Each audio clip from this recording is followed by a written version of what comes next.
Circle of Inevitability, capítulo 223. Escolha.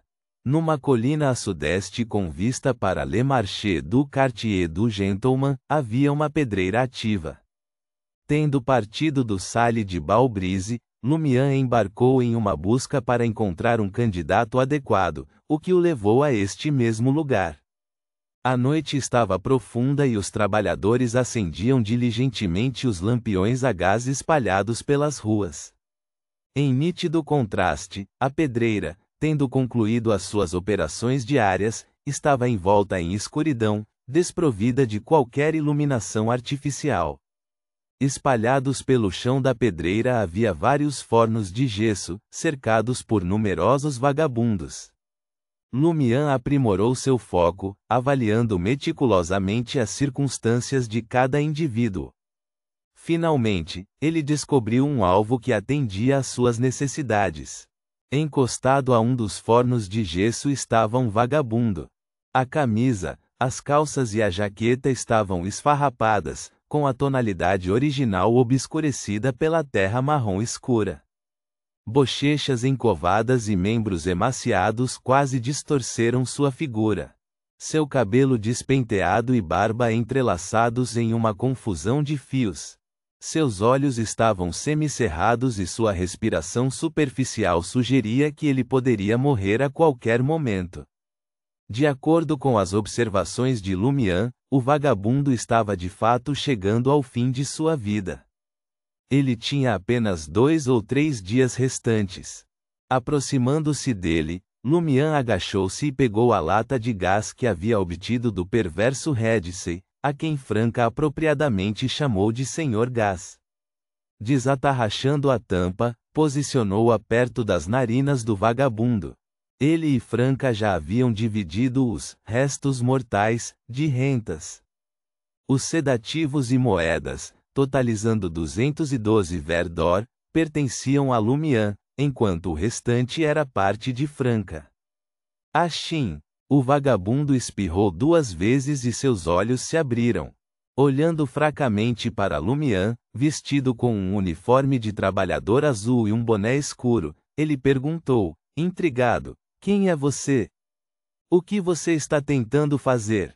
Lumian respondeu calmamente, sou apenas um trabalhador passageiro. Senti que sua morte era iminente, então me aproximei para verificar. O vagabundo não encontrou nenhuma falha na explicação de Lumian. Na República em Tis, ao descobrir um corpo sem vida, quer reportasse às autoridades governamentais ou às 2 igrejas, os indivíduos receberiam uma compensação por garantirem prontamente a purificação ou a cremação. Embora a soma fosse escassa, apenas um ver d'or, mesmo os cidadãos das classes mais baixas acharam-na uma surpresa agradável, por mais modestos que fossem os benefícios adicionais. A barba do vagabundo tremeu quando ele conseguiu sorrir. Você adivinhou certo. Também sinto que minha morte está se aproximando. Passe por aqui com mais frequência nos próximos 2 dias, para que seu dinheiro não seja roubado. Talvez tenha sido o efeito dos gases místicos, ou talvez o tema da morte tenha agitado momentaneamente o ânimo do vagabundo, pois suas palavras deixaram de vacilar e seu raciocínio tornou-se mais claro. Você ainda tem alguma família? Lumian perguntou casualmente, agachando-se diante do vagabundo enquanto guardava os gases místicos. O vagabundo ficou em silêncio por alguns momentos e depois balançou a cabeça lentamente. Não, não mais. Se você está interessado em minhas roupas, leve-as quando eu morrer. Sua família faleceu?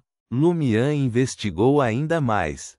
A barba do vagabundo balançava com o movimento de seus músculos e sua voz carregava um inconfundível tom de angústia. Eles se foram. Todos se foram. Meus pais não passaram dos 45. Meu irmão morreu na guerra há alguns anos. Minhas irmãs sucumbiram à doença e seu filho tornou-se trabalhador infantil. Aos 10 anos, ele já era corcunda e morreu de exaustão em uma fábrica têxtil. O vagabundo pareceu se desviar da pergunta de Lumian, mais parecido com uma lembrança antes de sua morte iminente. Ele divagou: eu costumava trabalhar na pedreira, elogiado por minha força.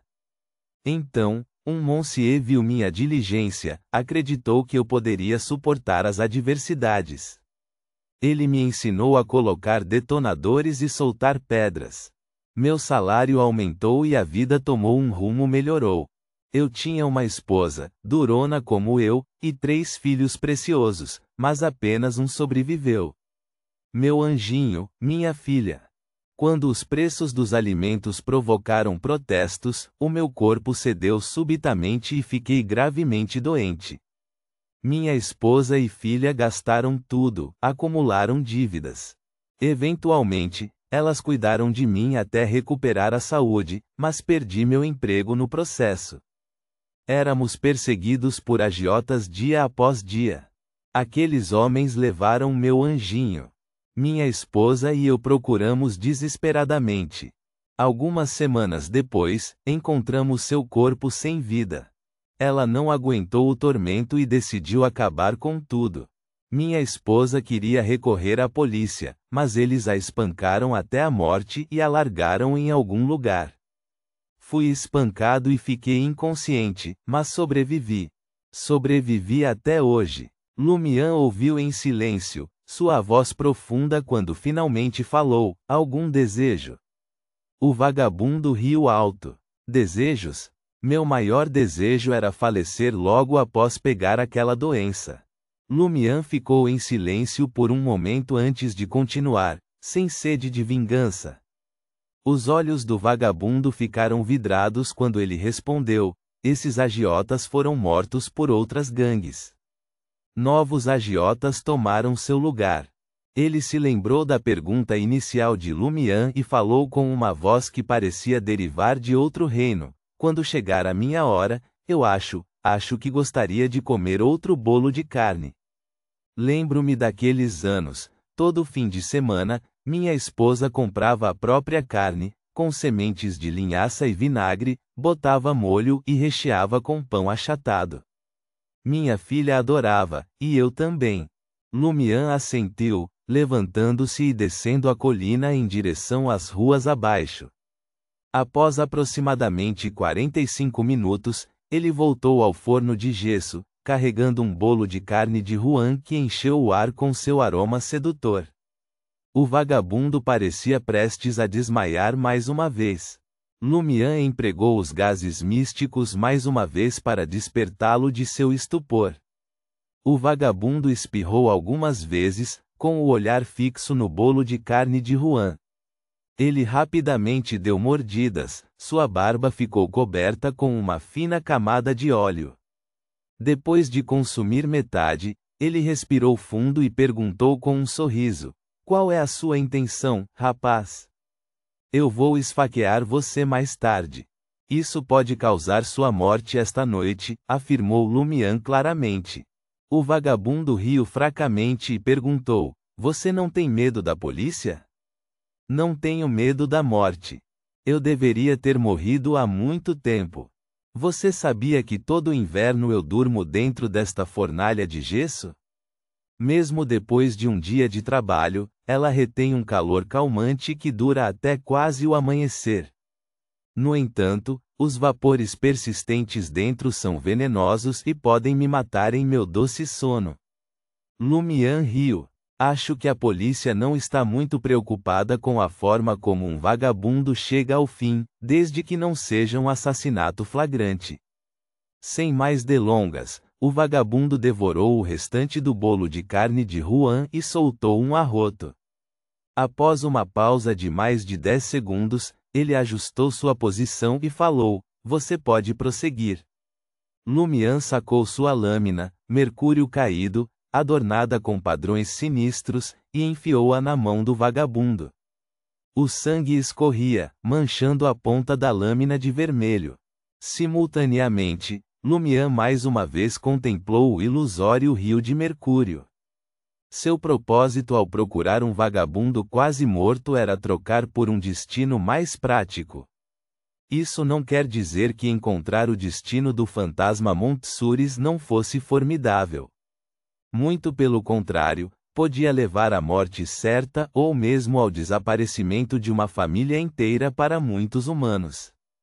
Além disso, era quase impossível fugir. No entanto, o problema estava no tempo que levava para entrar em vigor. A troca de destinos muitas vezes podia ser concluída em minutos, enquanto o ataque do fantasma Montsouris ao seu alvo ocorria em intervalos aleatórios. Podia acontecer dentro de 10 a 20 minutos ou pode esperar de 3 a 4 meses. Em outras palavras, o destino de encontrar o fantasma Montsouris não era adequado para um ataque surpresa ou uma batalha. Além disso, tendo aprendido com a experiência e as lições da morte de Margot, o alvo de Lumian, o Escorpião Negro, Roger, sem dúvida seria cauteloso com tais assuntos. Se fosse esfaqueado pela Mercúrio caído e não morresse instantaneamente, havia uma grande probabilidade de que ele buscasse a ajuda da Madame Lua. Lumian não tinha certeza se a Madame que possuía a verdadeira divindade poderia afastar o fantasma Montsouris. Se ela pudesse, a operação dele seria um fracasso total. Considerando esses fatores, ele pretendia alterar preventivamente esse destino de encontrar o fantasma Montsouris e escolher um destino mais propício a ataques surpresa e assassinatos. Ele desejava que o Escorpião Negro, Roger, morresse no local, sem chance de procurar qualquer ajuda. À medida que esses pensamentos passavam pela mente de Lumian, uma série de imagens apareceu diante dele. Ele viu o vagabundo dormindo dentro da fornalha de gesso, o vagabundo que havia sido violentamente espancado e deixado inconsciente, o vagabundo que havia desmaiado recentemente, o vagabundo que desmoronou diante do corpo sem vida de sua filha, o vagabundo que compartilhou bolo de carne caseiro com sua esposa e filha, o vagabundo que meticulosamente preparou e montou explosivos. Lumian sabia que não poderia escolher o destino do vagabundo, morrer em 2 ou 3 dias. Era um fardo esmagador, além do que Mercúrio caído poderia suportar. Mesmo o feitiço de transferência de sorte não conseguia transferir um destino tão terrível. A única solução que Lumian conseguiu pensar foi empregar o feitiço de substituição e encontrar um preso no corredor da morte para ocupar o lugar do vagabundo. Ele assumiria a identidade do preso por um período de tempo, ganhando a aceitação das pessoas ao seu redor. Depois, realizaria o ritual e trocaria a morte iminente do vagabundo pela do preso. No entanto, este processo levaria 2 a 3 semanas, se não mais, para ser preparado. O tempo não estava do seu lado. Baseando-se em sua vasta experiência, Lumian tomou uma decisão rápida e escolheu o destino do vagabundo que havia desmaiado recentemente devido ao seu corpo debilitado. Ele partiu do rio de Mercúrio e condensou-se em uma gota que penetrou na lâmina da Mercúrio caído. Simultaneamente, o destino de encontrar o fantasma Montsouris passou inteiramente para o vagabundo. Lumian retraiu a perversa adaga preta. Permanecia limpa e livre de manchas de sangue, e o ferimento na mão do vagabundo era superficial, como se logo fosse deixar uma cicatriz. É isso? O vagabundo perguntou perplexo. Ele estava preparado para encontrar seu fim naquele momento. Sim, Lumian levantou-se e partiu. Mais tarde naquela noite, dentro do forno de gesso, o vagabundo teve uma convulsão repentina e sucumbiu asfixiado. Reticências. Em frente à Avenida do Marché, número 126. Ao retornar para cá, Lumian aninhou-se em um canto sombrio, protegido do brilho dos postes de gás da rua. Seus olhos se fixaram no prédio-alvo. Ao lado dele, Franca emergiu da escuridão, vestida com uma túnica preta e capuz. Como foi? Lumian perguntou, totalmente surpreso.